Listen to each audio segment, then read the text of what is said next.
Bonjour, Euh, bienvenue à ce talk sur les patterns, anti-patterns, sur la gestion du cycle de vie des images Docker. Alors déjà, tous les slides sont en anglais, désolé, c'est une présentation qui est en anglais d'habitude. Donc des fois, je risque de déborder, dire quelques mots en anglais, mais je pense que tout le monde comprend ici. Vite fait, je m'appelle Jonathan Rocklor, je suis ingénieur solution chez JFrog. Là, c'est mon Twitter, donc RockLorJ, vous pouvez me suivre si vous voulez. Et si vous voulez poser des questions ou quoi que ce soit. JFrog, rapidement, pour ceux qui ne connaissent pas, on est éditeur logiciel, on a 4 produits. Artifactory, qui est un gestionnaire de dépôt de binaire universel. Bintray, une plateforme de distribution universelle aussi. Mission Control, qui vient se greffer sur Artifactory pour faire du management, monitoring, tout ça. Et X-Ray, qui est orienté sécurité, scan des binaires, voilà. Si vous voulez plus d'infos, vous pouvez passer sur le stand, pas de souci. Et commençons tout de suite, ça va être une petite question.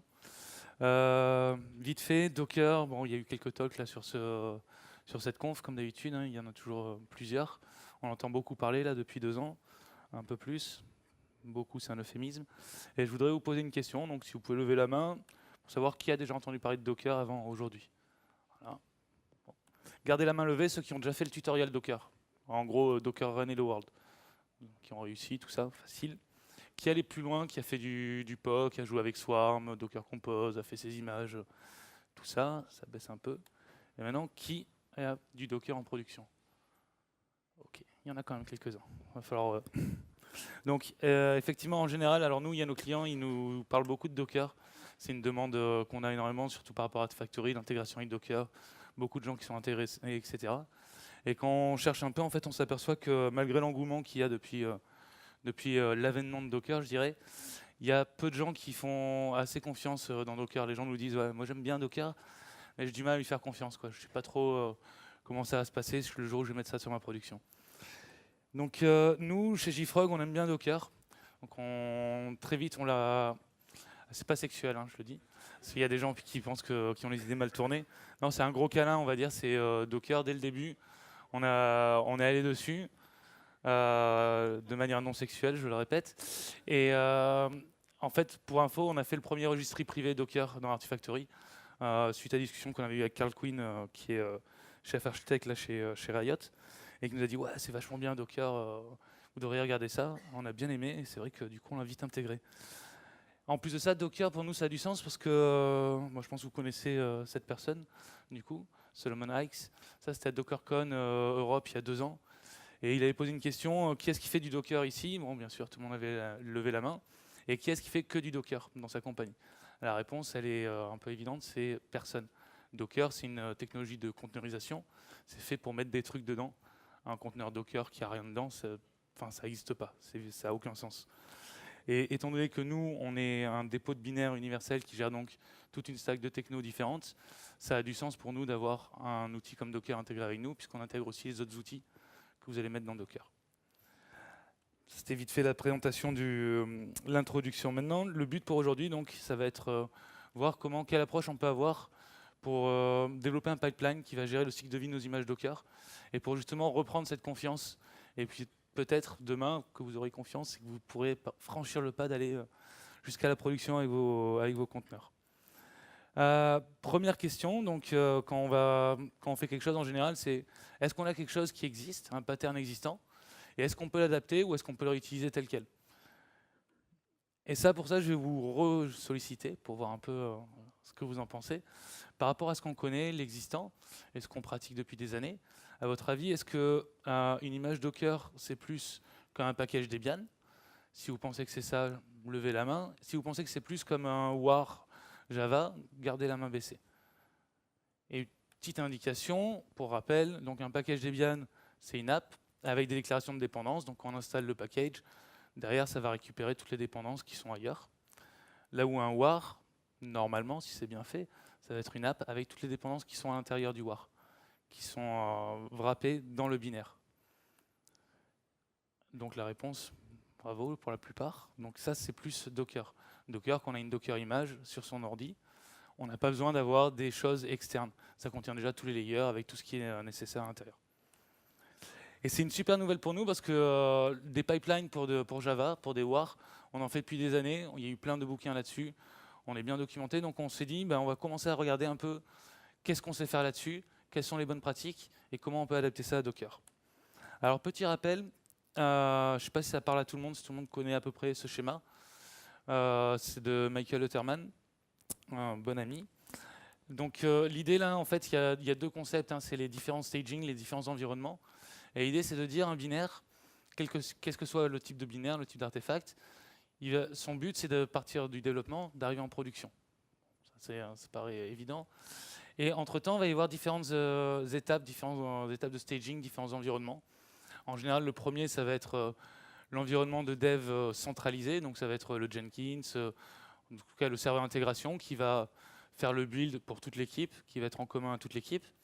Puis après, on va avoir différentes étapes de test, d'intégration, de performance, etc., etc. En général, bonne pratique, c'est d'avoir un environnement miroir de sa production. On va avoir exactement le même environnement, mais qui n'est pas en production parce qu'on n'est pas fou, on n'y va pas direct. Et à la fin, la production. Et entre chaque environnement, on va avoir des portails qualité, des quality gates, où en fait l'idée c'est pour franchir ce portail qualité, on va avoir un ensemble de requirements à passer. On va dire, bah voilà, par exemple, le premier, le numéro 1, en général, c'est le développeur qui a buildé sur sa machine, qui a passé ses tests unitaires parce que c'est un gars bien, et puis qui a vérifié que ce qu'il avait implémenté, ça marchait, c'était ce qu'il s'attendait à faire, et il va faire son commit. Ça, on va dire que c'est le premier portail. Le deuxième, ça va être le build Jenkins, les tests unitaires, couverture de code, etc. etc. Et c'est ça, donc, les portails qualité. Et le but, ça va être de faire passer son binaire, en fait, ce qu'on produit, du dev à la production à travers ces portails qualité. Et là arrive Docker Build. Bon, cette image, bon. En fait, c'est juste pour représenter que ces mecs, ils sont tout contents. Je sais pas, vous, la première fois que vous avez fait votre premier Dockerfile, vous avez fait un Docker Build. Moi, j'avais un peu cette tête-là. J'ai fait, waouh, c'est trop cool. Parce que j'étais développeur avant, et il y avait un truc qui me prenait la tête, c'est de créer des machines virtuelles pour tester des choses, des trucs nouveaux. Quand je devais faire, voilà, monter des environnements, installer Java. Moi, je viens du monde Microsoft à la base, donc rien qu'installer Java, c'était juste la misère pour moi. Et la première fois que j'ai fait un Docker Build, je me suis dit, waouh, c'est rapide. Je me suis monté un Ubuntu là en quelques secondes. J'ai installé Nginx dessus, c'est trop bien, c'est trop facile, c'est génial. Et du coup, on a tendance à dire, ouais, bah, je vais faire du Docker Build partout, je vais faire ça. Puis je vais l'appliquer à mon pipeline. Donc je vais me dire, bah, sur ma machine de dev, je vais faire un Docker build avec mon Dockerfile, puis je vais le committer, mon Dockerfile, puis mon Jenkins va le prendre, va builder mon image, va faire tous les tests, tout ce qui va bien. Et puis derrière, sur mon environnement de test, qu'est-ce que je vais faire? Je vais juste récupérer mon Dockerfile, je vais builder mon image Docker, je vais tester et je vais itérer comme ça. Et en production, en fait, pareil, je vais ramener mon Dockerfile, je vais builder, et puis tout devrait bien se passer puisque c'est mon même Dockerfile qui a transité tout le long. C'est rapide, c'est pas cher, mais c'est pas forcément la bonne idée. Et ça, c'est une explication rapide de pourquoi c'est pas la bonne idée. Ça, c'est un Dockerfile facile, hein, tout le monde, je pense, ici le lit facilement. On part d'une image de base Ubuntu, et on prend la dernière version. C'est en général ce qu'on fait. On dit from Ubuntu ou from mon image de base. C'est la dernière version. Puis derrière, on fait de la pt-get install, on prend la dernière version de Python, la dernière version de Node.js. Puis on installe le app.js, qui est la dernière version disponible sur le file system. Le problème, c'est que si je fais ça, et que dans mon environnement, on va prendre le cas extrême, j'arrive dans mon environnement miroir de ma production, pas de chance, le latest, c'est la version 14.04 d'Ubuntu. Et puis le jour où je passe en prod, le lendemain, l'heure après ou quoi que ce soit, il y a le mec qui est le mainteneur de l'image Ubuntu, il dit « Ah, en fait, le latest, maintenant, ça va être le 16.04 ». Donc je mets en prod une image Docker qui est basée, mais pas du tout sur le même image de base. Donc, facile, on peut corriger ça, on dit très bien, moi je vais dire, je pars de l'image Ubuntu, pas latest par défaut, mais je vais fixer une version. Je vais prendre le tag 14.04, comme ça je sais sur quoi je pars et je suis confiant. Le problème, c'est que, encore une fois, même si je suis 14.04, le mainteneur, il peut très bien dans la nuit, avant que je passe en prod, décider d'ajouter un patch de sécurité sur ce tag-là. Et du coup, il va modifier mon image de base. Et moi, je n'aurais pas testé que mon application qui est déployée dans mon image Docker marche encore, est encore compatible après le patch de sécurité du mainteneur. Du coup, il y a une autre solution qui est magnifique, c'est utiliser le H7 de l'image Docker. Donc ça, c'est l'identifiant unique. Là, je suis sûr, j'utilise toujours la même. C'est vraiment exactement la même dans le temps, etc. Premier inconvénient, c'est que bah, moi, je ne le retiens pas, ça. Donc quand on va me dire, ouais, tu as mis quelle version de l'image de base Ubuntu? Je vais faire, ouais, bah, ça commence par 0.8. Et puis, je ne sais pas. Et puis, de toute façon, on n'a pas résolu le problème après de ce qu'on fait là, des apt-get qu'on installe. Et c'est toujours les dernières versions qu'on a. Et en fait, en gros, là, notre image, elle ressemble un peu à ça. C'est j'installe une version particulière de mon image de base, et puis je prends des trucs comme ça au hasard du net.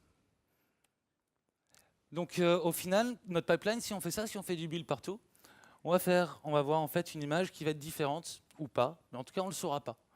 Et ça, en général, dans l'informatique, quand on ne sait pas, c'est qu'on est en train de faire un peu de... ouais, bref, je finis pas ma phrase. Et ça nous amène à autre chose, c'est, je ne sais pas si... J'ai entendu que ça en parlait en plus au talk d'avant, le concept d'immutable pattern pour les d'immutable server pattern. Donc il y a un article super intéressant là-dessus, si vous n'êtes pas familiarisé avec, de Martin Fowler. C'est un mec un petit peu connu, un peu intelligent, et qui est très très bon pour vulgariser des idées en fait qui sont connues, dont tout le monde entend parler, et très bien expliquer les choses de manière très simple. Donc l'idée, ça c'est ce qu'on faisait avant. Ça c'est le temps d'avant où en fait les mecs étaient là, ils disaient ouais moi j'ai un serveur avec un uptime de 360 jours, je suis trop content. Il est jamais tombé, tout ça. Donc en fait on packageait des serveurs, on les provisionnait, et après dès qu'on voulait faire des changements de sécurité, qu'on s'apercevait qu'il fallait faire des changements de configuration, on venait et on bidouillait notre serveur avec des scripts. Bon, bidouiller, on faisait ça bien quand même, la plupart du temps. Mais en tout cas, on appliquait les changements de configuration et arrivait toujours un temps, c'est pour ça que les gens étaient contents de leur uptime, un moment où c'était plus maintenable, où on comprenait plus ce qui se passait, où on avait un nouveau patch à faire qu'on n'arrivait plus à faire parce qu'il y avait trop de choses qui s'empilaient les unes sur les autres. Et on repartait à zéro en fait, c'est la croix rouge là-bas. Donc on repartait à zéro, on repackageait, on reprovisionnait, et on recommençait à faire ce cycle-là. L'idée des serveurs patterns, des serveurs immutables, c'est de dire, bah voilà, je package mon serveur, je le provisionne, et le jour où j'ai un changement à faire, je repackage un nouveau serveur, je reprovisionne, je démarre de zéro. Pour l'anecdote, c'est parti d'une petite histoire c'était chez Google à l'époque, où on disait que chez Google, quand ils avaient un problème, un bug sur un serveur en prod ou dans leur baie, en fait, les gars arrivaient, prenaient leur serveur physique, le jetaient et en mettaient un nouveau. Et c'est là qu'est né le Phoenix Project et puis après tous ces concepts-là. Bon, là en plus on est sur du virtuel, donc c'est encore plus facile à faire. Et du coup on en arrive là et on se dit, bon bah le concept d'immutabilité c'est quelque chose qu'on a envie d'appliquer. On a envie de l'appliquer sur des pipelines, rappelez-vous le truc d'avant, parce que c'est vraiment le côté, je veux avoir le même binaire immutable qui va transiter dans tout mon pipeline, et surtout pour pouvoir à tout moment remplacer ce binaire sur ma production en étant confiant, en sachant que ça marche. Du coup, ça va ressembler à ça, un pipeline immutable. Donc, l'idée, c'est vraiment d'avoir en dev un Docker build, et après, de promouvoir dans les différents environnements pour être sûr que le binaire qu'on va tester, qu'on va envoyer dans son production mirror et finalement dans sa prod, va être exactement le même. Et au niveau du schéma d'avant, donc du pipeline, ça donne ça. Je build, et puis après, c'est juste de la promotion, et je vais récupérer mon image à chaque fois, et donc la faire passer à travers mes portails qualité. Revenons au portail qualité.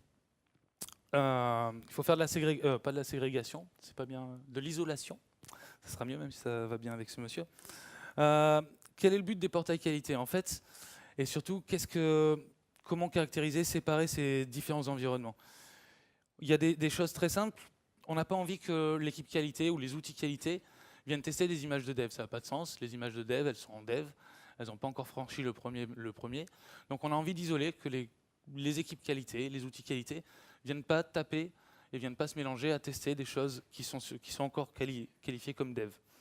On ne veut pas passer en staging, donc en pré-production, ce qui n'a pas été testé.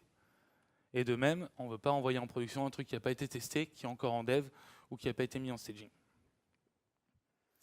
Du coup, ça inclut d'avoir des séparations, et c'est là où avoir des repositories, ça peut être intéressant. Le problème, c'est qu'il y a des gens, des fois, qui ont des idées comme ça. Alors, je ne sais pas si vous la connaissez, j'imagine que beaucoup de gens connaissent cette citation qui reste dans l'histoire de Bill Gates, qui, à un moment donné, disait « Ouais, avoir 640K de RAM sur une machine, c'est suffisant pour tout le monde. » Et je ne vois pas pourquoi il faudrait plus. Chez Docker, ils ont une idée un peu dans le même genre. C'est au niveau, si vous regardez en fait comment est fait un tag Docker, ça ressemble à ça en fait. C'est quand on veut committer donc sur un repo qui n'est pas Docker Hub, on va mettre le host, / éventuellement le username, / l'image et le tag. Et là, les gens qui ont suivi me disent mais comment je fais pour avoir plusieurs repos sur le même host? Donc concrètement, sur Artifactory, si on n'avait pas ce problème-là, et qu'on voulait s'adresser avec le Docker Client sur les différents repositories qui sont dans Artifactory, ça serait j'accède à mon Artifactory, derrière il y a Artifactory, le nom de mon repo, / mon image, et c'est comme ça que j'accéderai à mes images. Ça c'est l'URL pour accéder aux images directement en HTTP via Artifactory. Et donc chez Docker, ils avaient dit au début, en tout cas c'est la manière dont ils ont créé le Docker Client, c'est pourquoi est-ce qu'on aurait besoin d'avoir plusieurs registries sur un même host. Donc nous, on a un peu réagi comme ça. Heureusement, bon, après, là, je vais aller très vite, mais c'est juste pour expliquer après ce que je vais faire, pour que vous compreniez. Donc l'idée, en fait, là, c'est tout simple, c'est d'avoir un reverse proxy en front qui va nous aider à dire, bah voilà, sur mon host, en fait, sur chaque port, je vais attribuer un repository, ou alors je vais faire ça par sous-domaine. Mais en tout cas, je vais avoir un reverse proxy qui va être en front de mon Artifactory ou de mon dépôt de binaire en général, pas forcément Artifactory. Mais l'idée, ça va être, selon le port, par exemple le 5001, ça va matcher sur Docker Dev, par exemple. Et donc, je vais rediriger mes requêtes Docker en fonction du port sur lequel je m'adresse. Donc ça, c'est un exemple au niveau de Nginx, comment ça se fait. C'est assez simple, c'est pas très compliqué à mettre en place. Et dans Artifactory, notamment, on a un snippet générateur pour faire ça. Là, alors, pas forcément, mais on peut réaliser, voilà. Donc du coup, maintenant, j'ai mon port de 5001, c'est mon repo de dev. Mon port 5002, c'est mon repo de prod. Donc, on va se dire, bah, voilà, maintenant, je veux passer de dev en prod. Ça veut dire qu'il faudrait que je fasse un pull sur mon port 5001, je fasse un Docker tag pour passer en 5002 et que je fasse un push. Ce qui n'est pas forcément efficace et pas forcément le plus pratique. Heureusement, dans Artifactory, ce qu'on a fait, en fait, c'est qu'on a mis en place le concept de promotion. Enfin, le concept de promotion existait, mais en tout cas, via l'API REST, en fait, on va pouvoir très simplement dire, voilà, cette image Docker qui est dans mon repo Docker Dev local, je veux la promouvoir et l'amener dans mon repo de testing ou dans le repo de staging, etc., etc. Sans avoir à la rapatrier, à la taguer et à la renvoyer. C'est Artifactory qui va retaguer l'image en interne et qui va copier en fait les binaires en les passant d'un repo à l'autre. On va pouvoir retaguer aussi, etc. Donc là, juste pour expliquer le schéma, donc on a un repo virtuel qui va être un agrégat de mon Docker de développement, mon Docker de production, et aussi le Docker remote qui va les taper sur Docker Hub pour pouvoir consommer les images de base. Et le développeur, lui, va déployer dans le Docker Dev, et ensuite c'est par de la promotion qu'on va faire évoluer notre image Docker de dev, testing, staging et production, jusqu'à être prêt. Et c'est le Docker prod local qui va servir aux environnements de production à venir pouler les images pour les passer en prod. J'ai présenté le concept, maintenant on va le faire. Donc pour la démo, là, rapidement, on va faire un truc vraiment très simple. Le but, c'est pas la beauté de l'application que je vais vous montrer. Mais en gros, l'idée de ce que j'ai fait pour ce démo, c'est je vais partir de l'image de base Nginx, parce que c'était plus pratique pour mon truc. Je vais rajouter le JDK 8 dedans. Ça va me faire un Docker Framework. Ça va être mon image de base à moi qui va me servir à construire mon application. Et par-dessus ça, je vais rajouter en sortie d'un build Jenkins qui utilise build une appli NPM, une appli avec Gradle, donc un jar, un fichier JS, vraiment un truc très très simple. Je vais injecter ça et ça va me faire un Docker application qui va donc être juste un petit site tout simple. Vraiment tout simple. Juste pour ça, il y a quelques requirements qu'il faut définir. C'est que dans les pipelines que je vais définir, et la manière dont je vais bosser, c'est je veux pouvoir tester mon application, donc mon jar, mon appli front, dans du conteneur, puisqu'à la fin, ce sera déployé dans du conteneur. Donc il faut que ce soit testé aussi dans le conteneur. Il faut aussi que je m'assure que mon framework et mon image de base que j'utilise, Nginx, elle est bonne, elle n'a pas de problème de sécurité, elle est testée, etc. Et je veux être capable à tout moment d'adresser des pages de sécurité, de reprendre une nouvelle image sans avoir à impacter les autres. Et ça, c'est important, c'est je veux qu'il y ait une indépendance entre le front, enfin les développeurs front, les développeurs back et les gens en charge de maintenir le Docker Framework, l'image de base de mon appli. Pour faire ça, en fait, je vais avoir plusieurs pipelines. Un pipeline pour l'appli Java, qui va faire du build avec des tests unitaires, truc simple. Je vais avoir pareil pour l'appli Node. Je vais avoir un pipeline pour mon framework Docker Image, donc il va juste prendre l'image de base, ajouter le JDK et passer les tests de sécurité.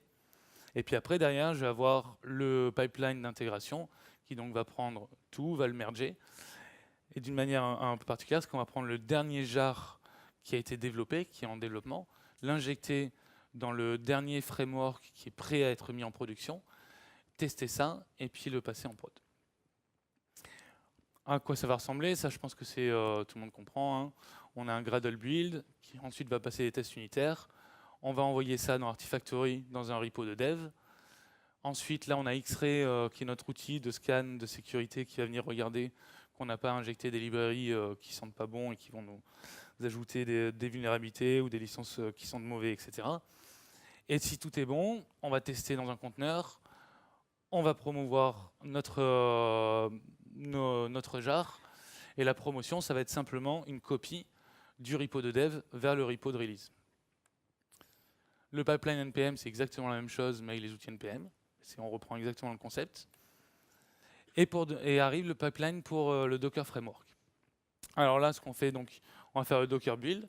Donc ce qu'on fait, c'est qu'on va pooler l'image Docker Nginx, la dernière. On va faire ça via un repo virtuel d'Artifactory Docker Dev qui contient le Docker Hub Remote, donc le remote repository qui est connecté à Docker Hub, qui est un proxy. On va rajouter, donc faire notre build, donc rajouter Java dedans, l'installer, et puis on va pousser ça dans notre repo de développement. Notre repo de développement connecté à X-Ray qui va vérifier que tout va bien, qu'il n'y a pas de problème de sécurité. Et après ça, ce qu'on va faire, c'est la suite du pipeline. Mais déjà, on va commencer par ça. Et je vous expliquer après. Alors, est-ce que vous arrivez à lire déjà? Hop. Dockerfile ici, il est tout simple. Ouais, c'est lisible. On commence par un petit from Ubuntu 5001. Donc Ubuntu, c'est mon host avec mon Artifactory. 5001, c'est le port qui va sur mon Docker Dev virtuel. Et je récupère la dernière version de Nginx. Puis après, je rajoute, j'ai préparé déjà en amont, j'ai récupéré le JDK, etc. Et après, j'installe juste mon Java. Donc ça, hop, je vais lancer la commande docker build. Premier step. Hop. Je suis feignant, hein, je copie. Là. Ah, ça marche pas.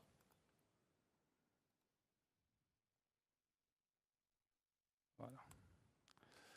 J'utilise Docker for Windows et du PowerShell, j'aime bien les challenges. Donc là, je vais serrer les fesses pour la démo. Donc pendant que ça build, donc là vous voyez que c'est en train d'arriver, là j'ai différents layers qui arrivent d'Artifactory. Et on va regarder ensuite la suite. Donc l'étape 2, ça va être poussé dans mon Docker Dev avant de pouvoir tester et d'avoir le scan X-Ray. Alors là pour la démo, on va pas avoir le scan X-Ray parce qu'il est sur le SX à Toulouse. Donc on va pas attendre que ça parte et que ça revienne. Donc on va juste faire un Docker push. Hop. S'il finit. Il est en train d'installer Java. Voilà.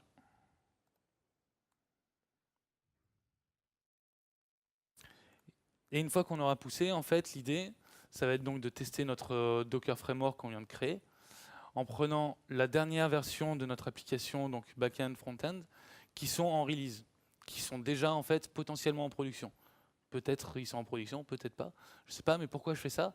C'est parce que je veux m'assurer que si demain je rebuild mon application avec mon projet Gradle et mon projet NPM qui sont déjà en production, ça va marcher. C'est pas mon Docker Framework qui va le péter. Je fais mon push pensant, donc Docker push. Voilà, c'est le tag 1. Donc ça part dans Artifactory. Et avant de faire mon test, en fait, je vais faire un petit trick. C'est que je vais retaguer, je vais demander à Artifactory de me générer un tag supplémentaire. Je vais lui dire, en fait, pour plus de facilité, je vais lui demander ce tag Docker Framework, tag numéro 1, fais-moi une copie, je veux que ça se transforme aussi en Docker Framework, tag latest. Moi, j'aime bien l'idée de prendre le latest, c'est le dernier que j'ai généré. Donc, je vais attendre que ça finisse de pousser et je vais appeler l'API REST. Le retag, en fait, c'est juste un call à l'API REST qui utilise un fichier JSON qui est vraiment tout simple. Je vais vous montrer ça de suite, c'est le retag 1. C'est, alors là aussi je ne sais pas si c'est easy, mais en gros on dit juste, voilà mon repo actuel sur lequel je suis, ça c'est via l'API REST. Je veux prendre le tag 1, en faire une copie, ça sera maintenant le tag latest, et je vais le garder là, dans ce cas-là, je définis le target repo comme le même repo, puisque c'est juste régénérer un nouveau tag dans le même repo. Et c'est pour le Docker repo, Docker Framework, en fait pour mon image Docker Framework. Ça c'est fait, donc je vais faire mon appel, hop, si je retrouve commande list, voilà. Qu'est-ce qui se passe? Copie. Il faut que je passe mon password d'Artifactory. Donc là, ce que je vais faire, c'est que je ne vais pas passer mon password en clair. Je vais aller récupérer mon API key. Qu'est-ce qui se passe? Ah ouais? Ah, je suis anonyme. Je suis déconnecté, pardon. Voilà. Je prends mon password, une API key.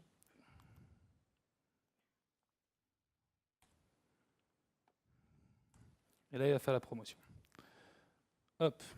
Ensuite, pendant que la promotion se fait, donc le test maintenant, c'est récupérer donc dernier jar qui est en release, dernier npm qui est en release aussi, les injecter dans mon image framework que je viens de pousser dans Artifactory, tester si ça marche. Bon, le test, ça va être très simple, hein, je vais juste le lancer et je vais regarder que ça marche. Et puis, et si c'est le cas, je vais faire la promotion de mon image Docker Framework de ce repository de dev vers un repository de prod. Donc la promotion a été bien terminée, c'est cool. Maintenant, j'ai déjà tout préparé, hein, je ne vais pas vous faire trop patienter. Voilà, framework test. Et je vais lancer mon build. Donc ça, je ne vais pas le faire, je vais faire ça direct. Hop. Donc je build juste mon image. Là, vous pouvez voir pendant le build, donc j'utilise bien Ubuntu 5001, donc mon repo de dev, Docker Framework Latest, donc la dernière image, celle que je viens juste de pousser. J'ai buildé, et maintenant je vais le runner. On va voir ce que ça donne. Normalement, ça devrait marcher. Hop. Donc Nginx qui démarre, mon appli Spring qui se lance. Et là, si je bascule sur mon navigateur, normalement, voilà. Bon, comme je vous disais, c'est une petite appli toute bête avec nos différents personnages au fil des ans. Donc là, je suis content, j'ai fait mon super test qui vérifie que ma dernière version de Docker Framework, elle marche. Et en tout cas, elle est toujours compatible avec mon application qui est réalisée. Donc maintenant, si vous avez suivi, ce qu'il me reste à faire, c'est la dernière étape, c'est la promotion. Donc la promotion.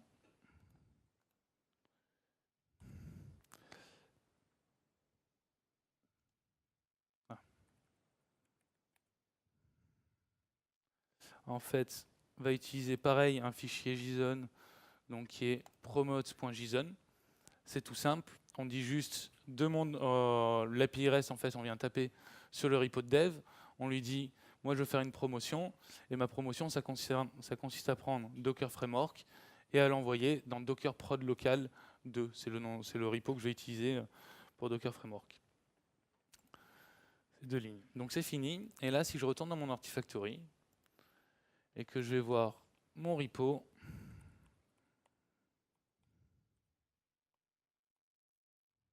hop, Docker Prod Local 2, Docker Framework. J'ai bien mon tag 1 qui est arrivé, Docker Info. Et là, je vois tous mes layers. Qu'est-ce qui se passe dans mon image Docker. Voilà. Là, c'est l'image de base Nginx. Et là, à partir de là, c'est moi avec mon nom. OK, donc là, donc ici, là, on en est là. Donc on a notre framework build. Maintenant, on va rentrer dans un peu plus de complexité. Ça va être maintenant faire l'application en elle-même.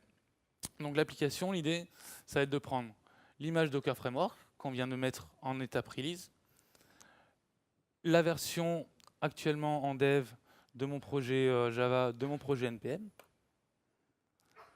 de construire une image Docker à partir de ça, de pousser encore une fois dans mon repo de dev, de tester et de faire la promotion si tout va bien. En fait, on va le faire en 2 étapes.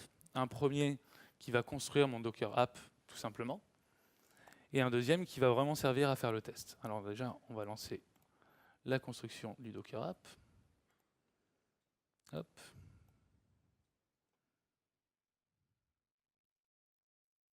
Hein.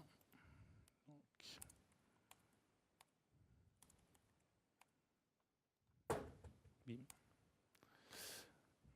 Et là, il y a la petite subtilité. En fait, la construction du Docker app, c'est exactement ce que j'ai fait. Mon Dockerfile il est exactement pareil que celui que j'ai utilisé avant pour faire mon framework test, là où j'ai testé mon application. La seule subtilité, ça va être que la source de mon application Java et Node, qui vont venir de mon repo de dev, et la source de mon image Docker Framework. Si vous voyez, c'est Ubuntu 5002, c'est bien mon répertoire de prod. Je ne prends pas la dernière image qui est en dev, je prends la dernière image de Docker Framework qui est en release, qui a donc été promue. Mais sinon, c'est exactement la même chose. Une fois que j'ai fait ça, je vais pusher. Donc je vais faire un docker push Ubuntu. Oui, c'était ça. 5001 docker app 1. Ça part dans Artifactory. Je peux faire le retag pour passer à latest si j'ai envie.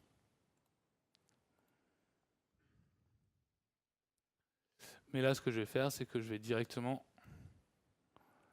faire le run en local pour gagner un peu de temps, puisque vous avez compris le principe, je pense. Donc, copie. Je fais le run. Ah, forcément. rm. Ah. Donc voilà, c'est la même image, mais avec mon Docker Framework qui n'est pas de la même source. Bon, soit. Du coup, je peux rafraîchir si je veux, c'est la même chose qui va se passer. Donc là, je suis content. Donc la dernière étape serait faire la promotion, tout ça. Bon, je vais passer, on va gagner un peu de temps là-dessus.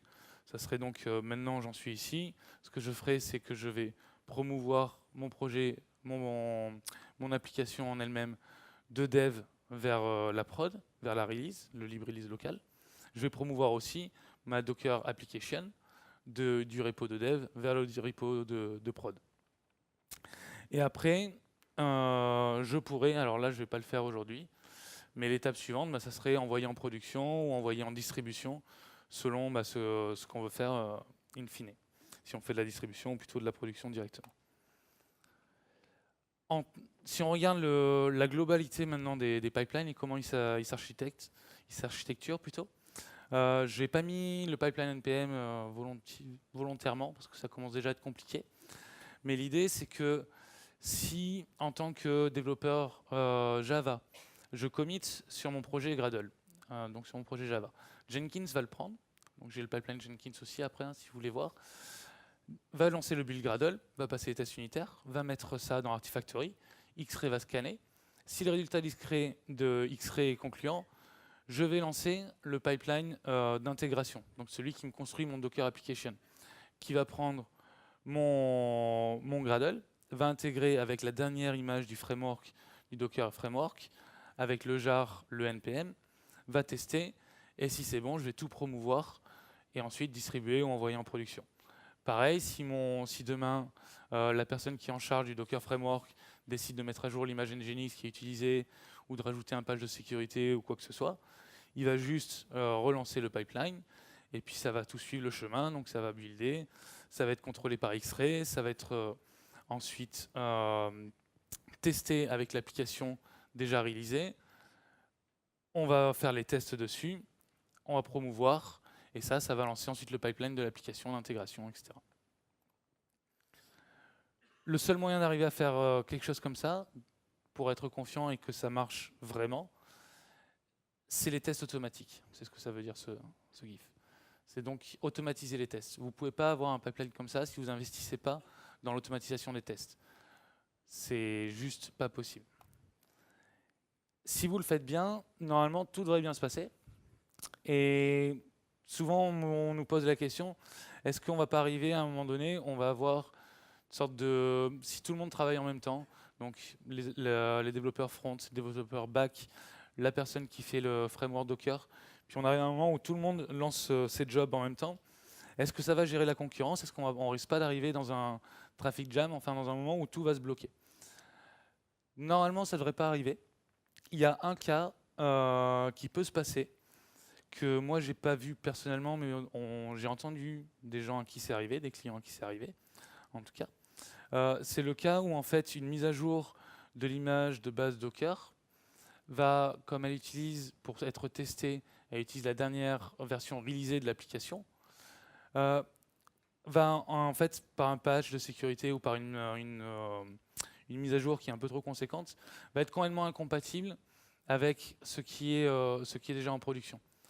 Et le problème, c'est que c'est un patch qui est vraiment important qu'on veut faire. Et dans ce cas-là, le pipeline il va être cassé, on va avoir du mal. Le seul moment dans ce cas-là, ça va être plus être de faire de l'automatisation, il va falloir entamer quelque chose un peu plus old school, ça va être discuter au sein des équipes, et puis se mettre d'accord comment on fait.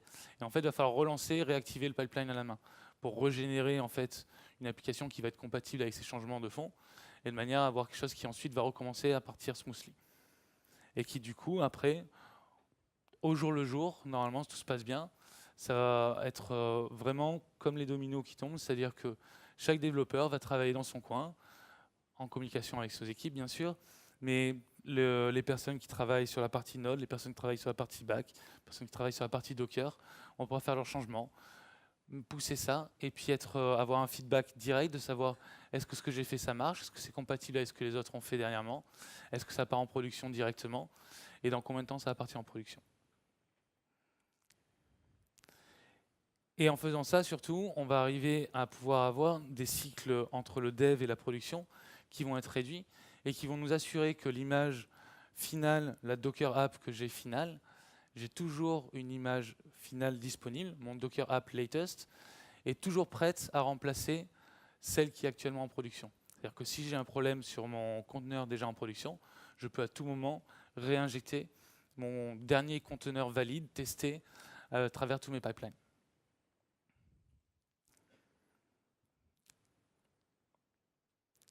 Et du coup, la conclusion, c'est ce qu'on aime bien, c'est Release Fast or Die, c'est notre slogan. Mais moi, j'aime bien y rajouter justement sur cette présentation, Release Fast or Die, mais sans perdre le contrôle. Voilà.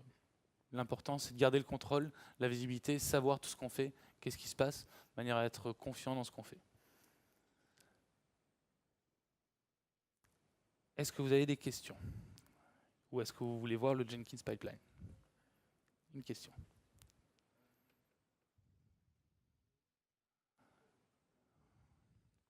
Il y a le micro, sinon je répète ta question, c'est comme tu veux. Ah, bah, vas-y alors.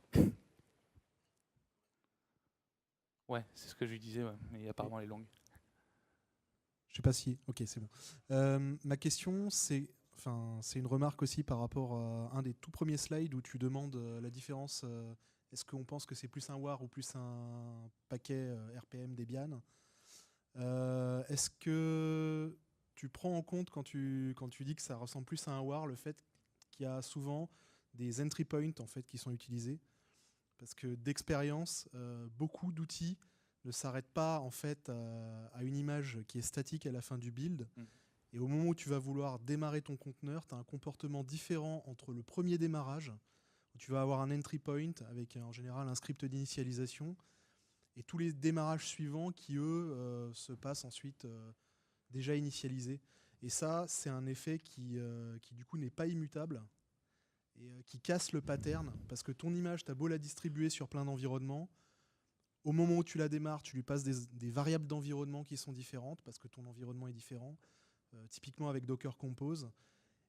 Et résultat, quand tu fais ton staging d'environnement en environnement vers la production, ta reproductibilité, elle n'est pas aussi simple que ça. Et c'est ce qui fait que personnellement, j'ai levé la main et je pense que ça ressemble plus à un point deb. Voilà. D'accord. Non, c'est une remarque intéressante, mais moi, de mon avis, personnellement, tu as un peu la réponse dans ta question. C'est-à-dire que tu le dis toi-même, c'est qu'à partir du moment où tu vas avoir ces différences entre le premier run que tu vas faire et les suivants, tu le dis toi-même, c'est que tu casses ce pattern d'immutabilité.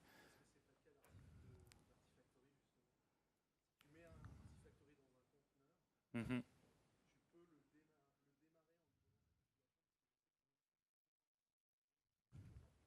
Alors Artifactory, tu peux le faire maintenant avec justement Artifactory 5. On a changé ça. En fait, tu peux préconfigurer Artifactory avec un YAML qui vient du coup prendre et te permettre de monter justement ton cluster ou ton standalone préconfiguré et qui va plus bouger après. Voilà. Et tu pars, tu sais sur quoi tu vas partir. Voilà. Note.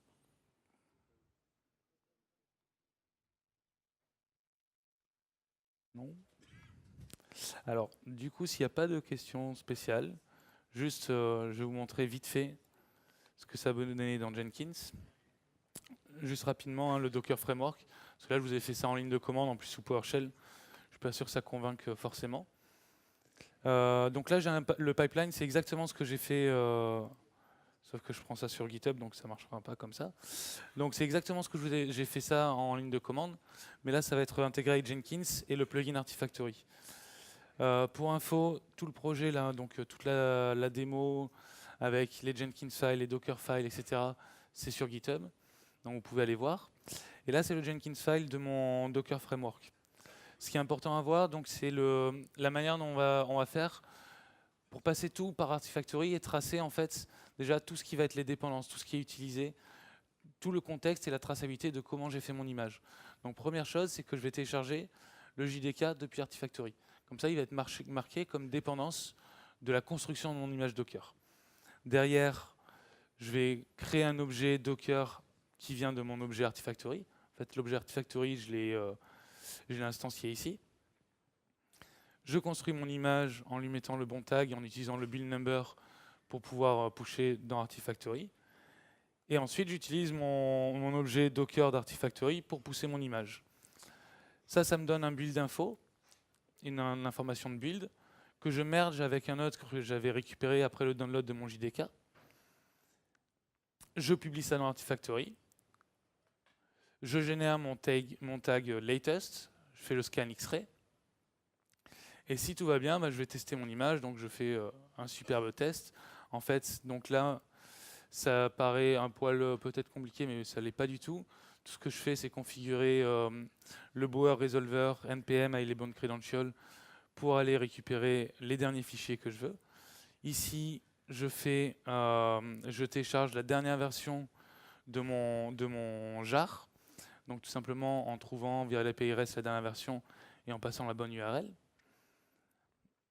Et ici, j'installe donc, je récupère aussi, pareil, la dernière version release de mon tar.gz, donc de mon package npm, qui est hosté dans Artifactory. En disant le mot-clé release, ça dit Artifactory, voilà. Je veux la dernière version mise en release de ce tar.gz. Donc ça, c'est pour préparer, puis je build, et après, il y aurait la étape de test, mais bon, je ne suis pas trop un testeur, moi, je suis plutôt maçon plutôt que peintre.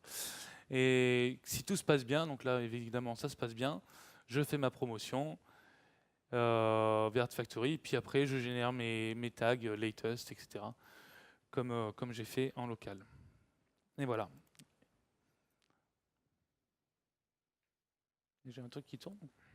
C'est marrant ça. Est-ce qu'il y a d'autres questions par rapport à ça? Non. Alors je vais juste vous montrer aussi un truc qui peut être intéressant, parce que j'ai pas mal parlé d'X-Ray. Je vous ai dit que je ne l'incluais pas dans la démo d'aujourd'hui. Mais ça, c'est X-Ray, c'est justement le genre de rapport qui a été fait quand j'ai fait tourner cette démo sur notre SX à Toulouse. Donc là, c'est après avoir poussé, du coup, c'est la Docker App, donc que j'ai scanné avant de faire une distribution de ma Docker App sur le tag 30. Et je vois qu'en fait, j'ai eu plein de vulnérabilités qui ont été détectées par X-Ray.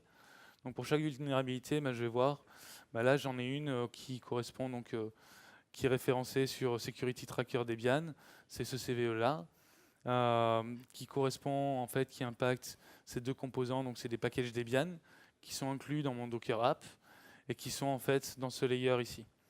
Et donc pour chaque vulnérabilité trouvée, X-Ray va me donner l'analyse d'impact pour m'aider en fait à trouver comment corriger mon image de base, comment modifier, etc., ajouter des pages sécurité, machin.